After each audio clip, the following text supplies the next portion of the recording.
were not actually Krishna conscious. They were not actually conscious of Krishna. And then over the years I refined my understanding, and I finally came to the actual conclusion about 2004 that there was an ontological problem. They had misduplicated Prabhupada's ontology.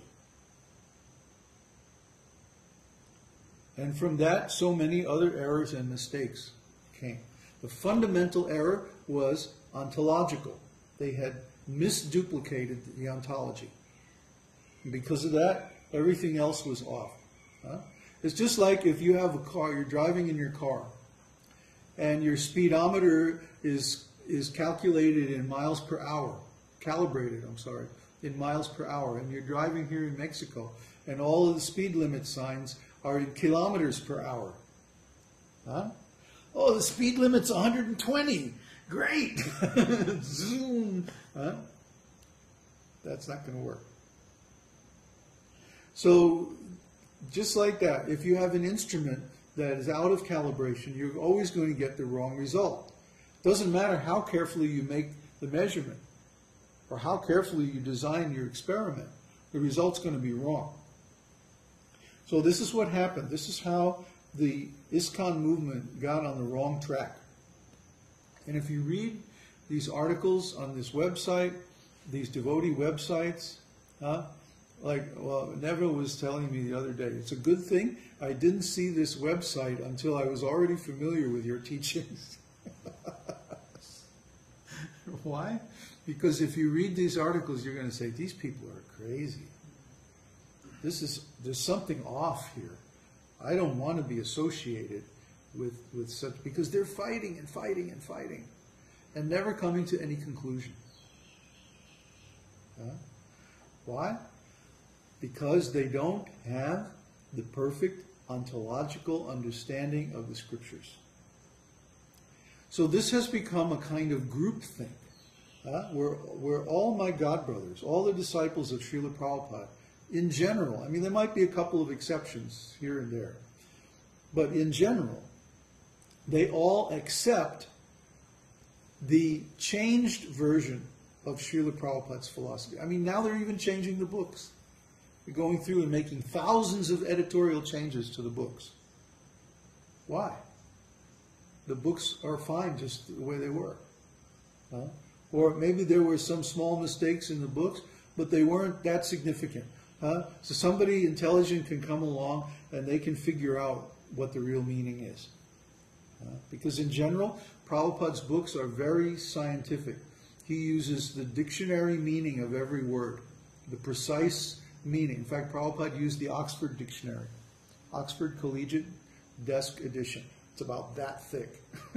That's the desk edition. The real Oxford Dictionary is like 5 volumes or something like that. But the desktop collegiate edition is only about, that thick. So Prabhupada always had one of those on his desk. Oxford Collegiate Dictionary. And he used that dictionary. That was the official dictionary of the English language. So he used that. That was the dictionary he used when he went to college at Scottish Rite University in Calcutta. And that was the dictionary he used for his whole life, all his writings and everything. So Srila Prabhupada had a very specific idea of the meaning of each and every word.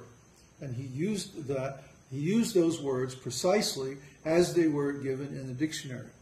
So if you also use the dictionary and look up the words, you will get exactly the same meaning that Srila Prabhupada intended. And maybe the editors changed a few words here so that the English was more idiomatic and more, standard American English.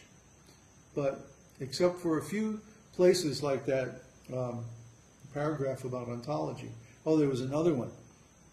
I remember in Nectar of Devotion, in the first edition, there was a sentence to the effect that Rupa Goswami went through all the Puranas, Itihasas, and Tantras and extracted the relevant quotes to compile Hari Bhakti Vilas. Hari Bhakti Vilas is a very thick book of quotations from all the Vedic Shastras about how to perform devotional service. And then, oh no, it was Sanatana Goswami did that. Sanatana Goswami did that recently. And then Rupa Goswami summarized this work in the Nectar of Devotion, Bhakti Rasamrita Sindhu. That was the paragraph. Let me go over that again. Sanatana Goswami, the elder brother of Rupa Goswami, went through all the Puranas, Itihasas, and Tantras and extracted the relevant portions and compiled them in the Hari Bhakti Vilas. The Hari Bhakti Vilas is huge, thick work. Has not been translated into English because it's so complex and so deep that the Western devotees aren't ready to handle it at all. So, Rupa Goswami summarized the conclusions of Hari Bhakti Vilas in the Bhakti Rasamrita Sindhu, or the Nectar of Devotion. And Prabhupada's summary study of Rupa Goswami's summary study was published as the Nectar of Devotion in English in 1969, I think. So the original 1969 edition had that paragraph in it. One day I was in Los Angeles and someone was giving a class. And they said, well, we don't accept anything from the Tantras. And I immediately knew that this was wrong. There are many Tantras. In fact, Prabhupada makes several references. If you have the Veda base, you look up Tantras, and you see that there are maybe a dozen quotes at least, direct quotes from different Tantras in Prabhupada's books. Especially the Gautamaniya Tantra, the Vaishnava Tantra, and similar Tantras in the mode of goodness. So this is a wrong statement. And so the speaker said, I challenged the speaker, and I said, well, Nectar of Devotion itself is based on some of the Tantras. And he challenged me. He said, okay, prove it. And so we got a copy of Nectar of Devotion off the shelf, and I went to look up that paragraph, and it was gone. It was missing from the 1972 edition. And it was very embarrassing. But the editors of Prabhupada's books thought, oh, nobody's going to understand this, so we'll just take it out. Makes things simpler. And they did this so many times. So we can't trust the editions of Prabhupada's books that are being sold now. And actually there are even many omissions in the earlier editions. Prabhupada's Sri Ishopanishad, they changed it all around. Prabhupada was very upset, and he ordered it printed again in the original way. And they never did that. Why?